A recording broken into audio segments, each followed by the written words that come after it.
I will show you a power takeover, a situation where a lower ranking by more aggressive individual overtakes the formal authority.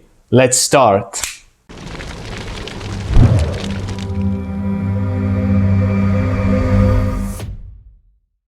This group has two different types of authorities. The formal authority is the higher ranking lieutenant, called Wolf, and the de facto authority, which is the sergeant, going by the name of Barnes.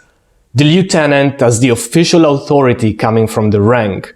The sergeant has the authority of subject matter expertise, meaning that he is the expert on how to wage war. Barnes is also very aggressive and domineering, while the lieutenant is younger, more submissive, and looks the least confident of them all. Thanks to his aggressiveness and knowledge, Barnes ends up controlling the group. However, he makes one big mistake. Let's watch the video and let's analyze it together. We got buku movement. Third battalion just got hit 15 clicks north of here. Charlie had claymores strung up in the trees. Blew a whole fucking platoon to pieces. Bad shit. Yeah. I got 2 lieutenants and captain. Jesus. All right, Sergeant, who do you want on ambush? Wise, you take your squad out. Warren, you stay in, but I need Texan Jr. from your squad. Roger that. Okay, move out in 2-0 mics. I thought it was O'Neill's turn tonight. No. Tubbs and Morehouse are short. Pew Shang's going on an R&R tomorrow, and you want to send them out on an ambush? You got the fresh meat, buddy. They don't know shit, Barnes, and chances are we're gonna run into something. Think about it. That's just great, Bob. And what do you want me to do? Send one of my guys out to get zapped so some lame-ass just in from the world can get his beauty sleep? Nah. Hey, O'Neill, take a break. You don't have to be a prick every day of your life, you know. Elias, get your men ready. Sergeant Barnes. Sergeant. I think in front of the men, it's necessary for me to give the orders.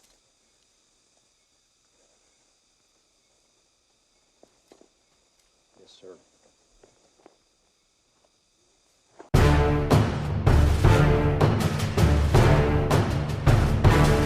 The mistake that Barnes does is that he uses too much force to wield his power.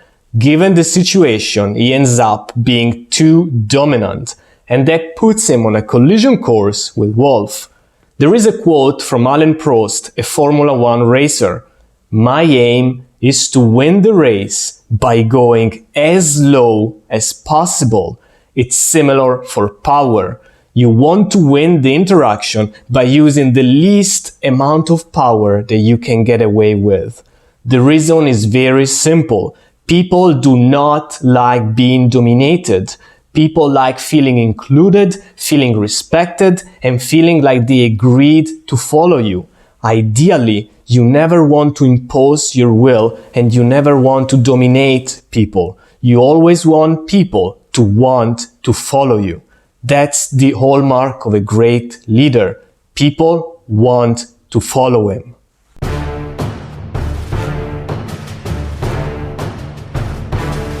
In this example, Barnes could have easily stayed the undisputed leader of the group while still avoiding any personal squabble with the lieutenant. How could he have done that? For example, he could have prefaced his orders by saying, "If the lieutenant agrees, then we do this, this and that." Then all he had to do was looking towards the lieutenant and expecting a nod and a yes. Of course, Wolf would have confirmed. He knew who was in the best position to decide. Another option for Barnes was to give his orders and then look towards the lieutenant and ask him, "Do you agree with it?" Most likely the lieutenant would have said yes. Everybody knew that Barnes was the most experienced person and everybody wanted to follow Barnes because he was the most likely to do the best decisions. The lieutenant would have been grateful that Barnes helped him save his face, and Barnes' position in the group would have grown stronger, not weaker.